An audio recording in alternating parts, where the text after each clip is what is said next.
Hello viewers, আসসালামু আলাইকুম। আজকে আমি দেখাবো কিভাবে আপনার সিমটি কার নামে রেজিস্ট্রেশন করে এই বিষয়টি দেখবেন। আমরা সাধারণত ইউটিউবে সার্চ করলে দেখতে পাই আমার নামে অর্থাৎ আমার এনআইডি দিয়ে কয়টি সিম রেজিস্ট্রেশন রয়েছে এটি দেখতে পাই। আমরা দেখতে পাই না আমার ব্যবহৃত সিমটি কার নামে রেজিস্ট্রেশন করা, এটি আমরা দেখতে পাই না। এটি দেখার জন্য আপনাকে এই ভিডিওটি সম্পূর্ণ দেখতে হবে। এই ভিডিওটি দেখে আপনি এই কাজটি করতে পারবেন।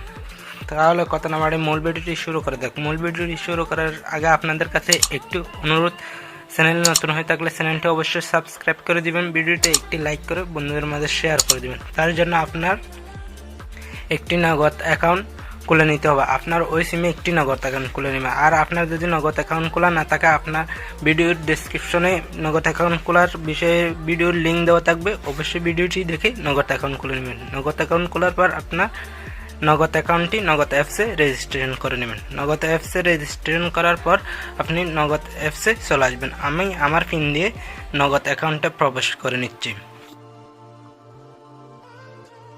নগদ অ্যাকাউন্টে রেজিস্ট্রেশন লগ ইন করার পর আমি এখান থেকে আমার নগদ রয়েছে এখানে ক্লিক করব। আমার নগদ এখানে ক্লিক করার পর দেখুন কেওয়াইসি পুনরায় জমা দিন, এখানে ক্লিক করব।